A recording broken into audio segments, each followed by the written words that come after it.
कल की क्लास में हम लोगों ने क्या पढ़ा था? तो आज हम लोग पढ़ेंगे महात्मा गांधी के संदर्भ में जो चीज़ें हम लोगों ने देखा था कल के क्लास में, उस क्लास को आज हम आगे बढ़ाएंगे। महात्मा गांधी के प्रति जो समकालीन दृष्टिकोण है उसके संदर्भ में हम लोगों ने कल चर्चा किया हुआ था। तो आज जो हम लोग स्टार्ट करेंगे, गांधी जी के राजनीतिक जीवन को पढ़ने से पहले गांधी जी के बारे में कुछ पढ़ना जरूरी है। हाँ ठीक, वो ले लीजिए पहले। हाँ, थोड़ा सा देख लेते हैं हम लोग। एक संक्षिप्त विवरण जो है हम लोग थोड़ा सा अध्ययन कर लेते हैं महात्मा गांधी जी के बारे में। ठीक है, चलिए देखिए, सबसे पहले महात्मा गांधी के जो प्रारंभिक जीवन परिचय है उसके बारे में थोड़ा सा अध्ययन कर लेते हैं। ठीक, तो स्टार्ट करते हैं। महात्मा गांधी जी का जो जन्म है आपको 2 अक्टूबर 1869 ईस्वी को गुजरात राज्य के कठियावाड़ जिला में एक शहर है जिसका नाम है पोरबंदर, वहां पे इनका जन्म हुआ था। महात्मा गांधी का बचपन का नाम जो है मनु था और इनको लोग प्यार से बापू के नाम से भी जानते हैं। और महात्मा गांधी को भारत का राष्ट्रपिता भी कहा जाता है। महात्मा गांधी के पिता का नाम करमचंद गांधी था तथा इनके माता जी का नाम पुतलीबाई था। इनके पिताजी जो है राजकोट में एक दीवान के पद पे कार्यरत थे और इनकी माता एक गृहिणी थी। इनके पत्नी का नाम कस्तूरबा गांधी था और इनका जो विवाह है, यानी महात्मा गांधी और कस्तूरबा गांधी का विवाह अमूमन 13 वर्ष की अवस्था में इनका बाल विवाह हुआ था। जब वो स्कूलिंग की पढ़ाई कर रहे थे उसी वक्त इनकी विवाह हो गया था। कुछ वर्षों के पश्चात इनको एक पुत्र की प्राप्ति होती है, जो कुछ ही महीनों बाद उनकी क्या हो जाती है, मृत्यु भी हो जाती है। महात्मा गांधी के जो माँ थी वो एक धार्मिक परंपरा की एक महिला थी। उनके बारे में कहा जाता है कि महात्मा गांधी की जो माता जी हैं वो बिना सूर्य को अर्घ्य दिए भोजन ग्रहण नहीं करती थी। वो प्रत्येक दिन सूर्य को अर्घ्य देने के बाद ही भोजन ग्रहण करती थी। महात्मा गांधी का जो प्रारंभिक शिक्षा है, 10वीं तक की जो इनकी परीक्षा है, शिक्षा है, वो राजकोट में ही एक अल्फ्रेड हाई स्कूल है, उनमें इनकी स्कूलिंग की पढ़ाई हुई थी। स्कूलिंग की पढ़ाई करने के पश्चात वो वकालत की पढ़ाई करने 4 सितंबर 1888 ईस्वी को इंग्लैंड चले गए और वहां जाने के बाद उन्होंने वकालत की पढ़ाई करी।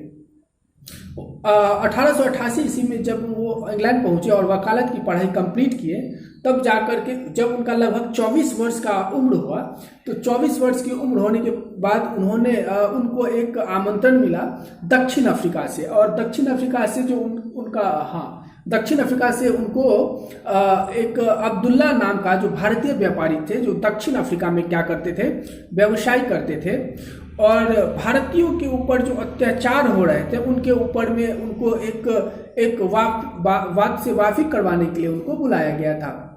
महात्मा गांधी जब वहां पे पहुंचते दक्षिण अफ्रीका, तो वहां का स्थिति देख करके उनको एक बहुत ही गंदा अनुभव हुआ, एक बहुत ही खराब अनुभव उनको वहाँ दक्षिण अफ्रीका जाने के बाद हुआ।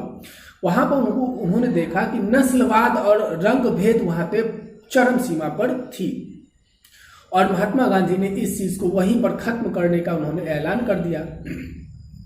महात्मा गांधी जब 24 वर्ष की अवस्था में दक्षिण अफ्रीका पहुंचे थे, तो उस वक्त 1893 ईस्वी में दक्षिण अफ्रीका पहुंचे थे महात्मा गांधी और वहां पे दक्षिण अफ्रीका की जो सरकार थी इनके साथ बहुत ही जो है गंदा व्यवहार किया और जिनसे ये बहुत ही क्रोधित एक तरह से और बहुत ही एक गंदा अनुभव हुआ, जिससे उनको बहुत अच्छा महसूस नहीं हुआ।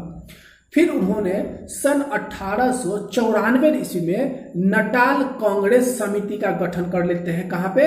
दक्षिण अफ्रीका में। और वहां पर भारतीय समुदाय के जितने भी व्यवसायी, किसान, वर्कर और जो व्यापारी थे, बड़े व्यापारी, छोटे व्यापारी, सबको एकत्रित करने का, उन्होंने संगठित करने का एक काम किया और उनको उनकी अधिकार, उनका सम्मान और उनका जो उनकी जो सम्मान था उनको वापस दिलाने का एक बीड़ा उठाया।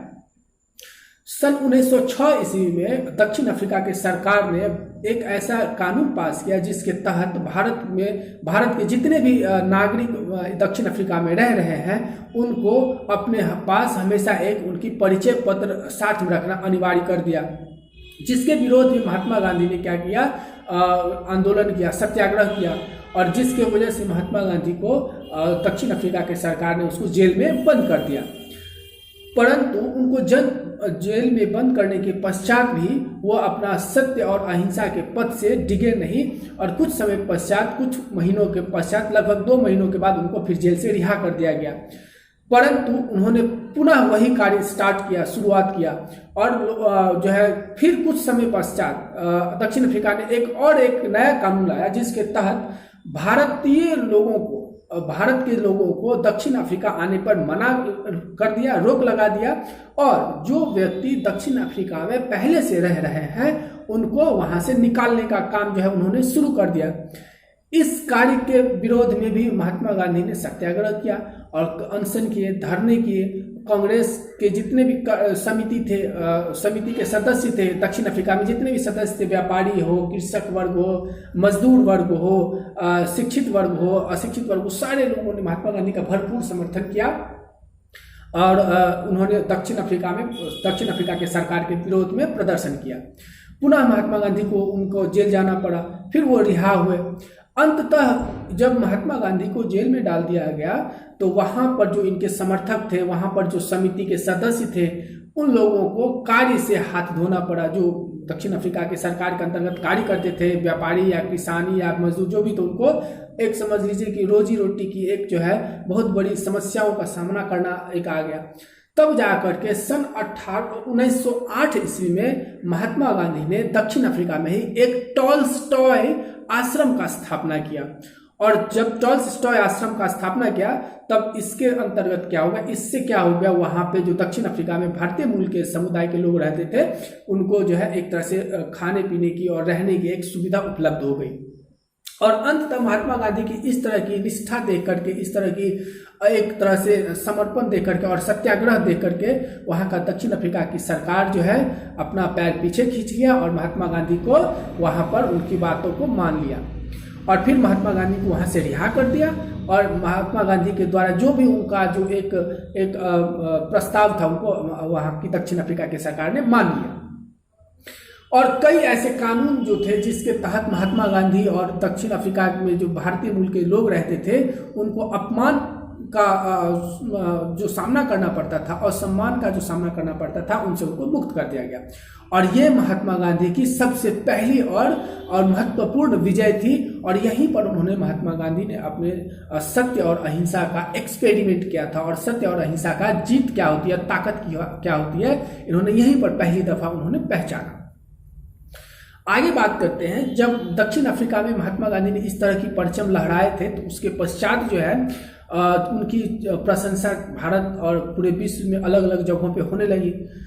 दक्षिण अफ्रीका से महात्मा गांधी सन 1915 ईस्वी को भारत वापस आए, स्वदेश आए, और भारत आते ही उन्होंने फिर एक जो है भारत में उनकी चारों तरफ प्रशंसा होने लगी और लोग उनसे मिलने के लिए दौड़ पड़े। महात्मा गांधी जब 1915 ईस्वी में भारत आए तो उन्होंने भारत की स्थिति से भी वो वाकिफ थे और भारत से भी अंग्रेजों को भगाना चाहते थे, और भारत में जो है वो एक सत्य और अहिंसा का पाठ पढ़ाना चाहते थे लोगों। परंतु महात्मा गांधी का जो राजनीतिक गुरु थे उनका नाम था गोपाल कृष्ण गोखले।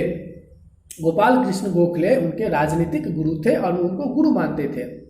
और महात्मा गांधी को राजनीतिक गुरु जो उनके थे उन्होंने उन्हें बताया कि अभी आप सबसे पहले भारत की स्थिति और परिस्थिति की सामाजिक, आर्थिक और राजनीतिक कारणों का और राजनीतिक विषयों का खूब अध्ययन करें और स्थिति को समझने की कोशिश करें, तत्पश्चात ही राजनीति में अपनी कदम बढ़ाएं। महात्मा गांधी ने अपने राजनीतिक गुरु और अपने गुरु गोपाल कृष्ण गोखले की बात मानी और सबसे पहले 1 वर्षों तक पूरे भारत के विभिन्न जगहों पे, अलग अलग राज्यों में, अलग अलग समुदाय के लोगों से, कृषक से, मजदूर से और व्यापारी से, सरकारी नौकरी से, सरकारी गवर्नमेंट के जॉब जो करने वाले थे उनसे, बेरोजगार से, सबसे उन्होंने बात किया और भारत की समस्याओं को समझने की कोशिश किया। और तत्पश्चात उन्होंने पाया कि भारत की जो सबसे बड़ी कमजोरी है वो अंग्रेजों की सबसे बड़ी ताकत है, और भारत की जो कमजोरी थी उन्होंने बखूबी जाना। अंग्रेजों का एक नीति था, फूट डालो और राज करो, जो हमारे सांप्रदायिक जो धर्म और धर्म को लेकर के अंग्रेजों ने हम दोनों को, हमारे भारत की जनता को दो भागों में बांट दिया था, और महात्मा गांधी ने इस बात को समझ लिया। अब उन्होंने उस पर कार्य करना शुरू करने की बात उन्होंने सोचा। आगे बढ़ते हैं तो सबसे पहला उन्होंने जो मूवमेंट अपना कार्य करने की जो चालू किया था वो सन 1917 ईस्वी में उन्होंने क्या करा था, तो चंपारण सत्याग्रह, आपको पता होगा चंपारण सत्याग्रह बिहार में उन्होंने सबसे पहला उन्होंने स्टार्ट किया। याद रखिएगा, बिहार का ही एक जो हमारे किसान थे जिनका नाम था रामचंद्र शुक्ल, तो उन्होंने शुक्ला जी ने क्या किए थे, सबसे पहले महात्मा गांधी को कई दफा उन्होंने पत्र लिखा, कई दफा उनसे भेंट करने की कोशिश किया। उस शुक्ल जी के पास इतने पैसे नहीं होते थे कि वो बिहार से गुजरात और महात्मा गांधी के ठिकानों पर जा करके उनसे मिले, मुलाकात करे। तो वो क्या करते थे, कभी कभी उधार लेकर के, कभी कभी भिक्षा मांग करके, कभी कभी लोगों से कर्ज लेकर के महात्मा गांधी से मिलने के लिए जाते थे। बिहार के इतिहास में बहुत कम ही ऐसे लोग होंगे जो शुक्ल जी के बारे में जानते भी होंगे, लेकिन जब जब महात्मा गांधी और बिहार की बात आएगी इन शुक्ल जी के नाम जो है निश्चित तौर पे आएगा सामने में। तो एक दफा हो गया 1917 ईस्वी में महात्मा गांधी से जब उनको मुलाकात होती है, महात्मा गांधी से मुलाकात होती है इनकी शुक्ल जी की, तब वो बिहार आने पे एक तैयार होते, राजी होते हैं। और बिहार आने के बाद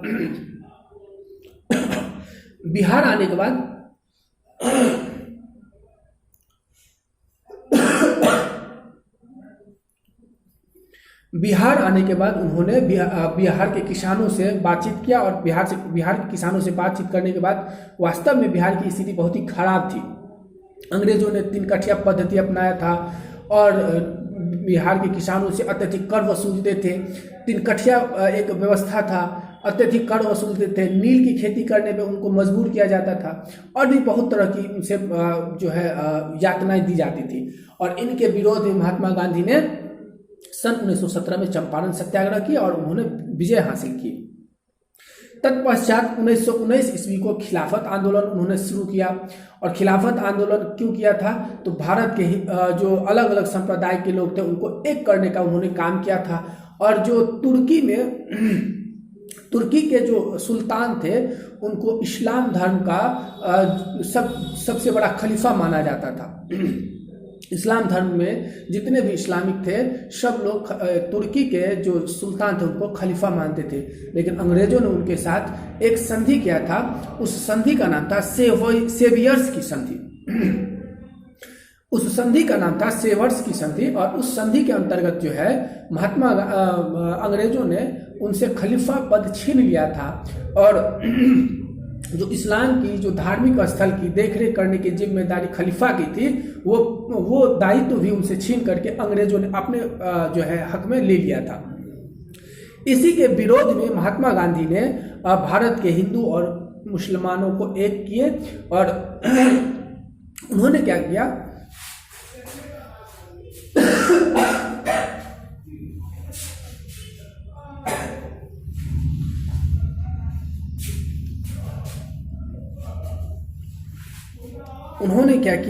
एक खिलाफत कमेटी का गठन किया और उनके वो अध्यक्ष बने। दिल्ली में इसका जो है गठन किया गया था। उसके बाद जो है खिलाफत आंदोलन में हिंदू मुस्लिम की एकता भरपूर देखने को मिली। उसके बाद एक और घटना हो जाती है। 13 अप्रैल 1919 ईस्वी को एक जो है एक घटना हो जाती है आपको पंजाब में, जिसको हम लोग बहुत ही एक तरह से जिम्मेदारी के साथ उसको याद रखने की कोशिश करते हैं, और जिसका नाम है जालियांवाला बाग हत्याकांड। पंजाब में ये 13 अप्रैल 1919 ईस्वी को ये घटना हुई थी। तो इससे महात्मा गांधी को बहुत ही आघात पहुंचा था और दिल से वो बहुत दुखी हुए थे, और इन्होंने इस घटना का घोर निंदा किया था। उसके बाद 1919 में एक और घटना हो जाती है। सन 1919 ईस्वी को रक्तदान सत्याग्रह स्टार्ट किया। 1920 ईस्वी में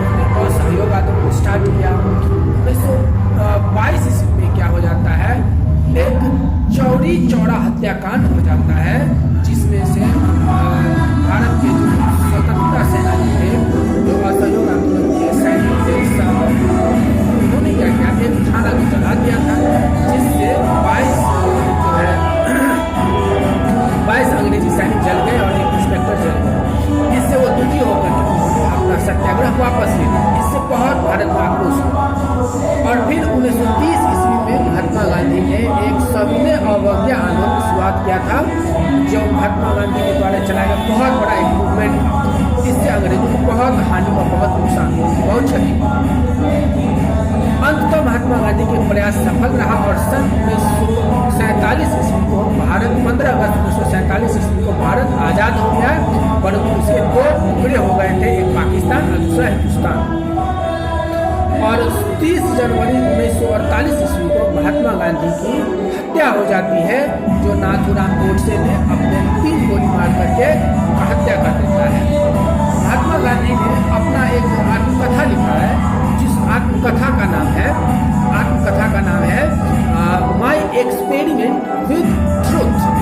इस आपको क्या बोलते हैं, आत्मकथा में उन्होंने कई महान लोगों की चर्चा की है, जिसमें उन्होंने अपने महान एक गुरु है, उनका जो राजनीतिक गुरु थे उनका उन्होंने जिक्र किया है, फिरोज शाह का उन्होंने जिक्र किया है, और तिलक, बाल गंगाधर तिलक का उन्होंने चर्चा किया। बाल गंगाधर तिलक को उन्होंने एक समुद्र से तुलना किया है, उस फिरोज शाह का हिमालय से जो है तुलना किया है, और उन्होंने उनके जो राजनीतिक गुरु थे, जिनको गुरु मानते थे, गोपाल कृष्ण गोखले, तो गोपाल कृष्ण गोखले को वो गंगा मानते थे, गंगा से तुलना किया था, गंगा नदी से तुलना किया था, जिसके तहत उनका मत था कि गंगा में स्नान भी किया जा सकता है, गंगा के गोद में बैठा भी जा सकता है, परंतु समुद्र में डूबने का डर है और हिमालय पे चढ़ा नहीं जा सकता है, बहुत मुश्किल है चढ़ना।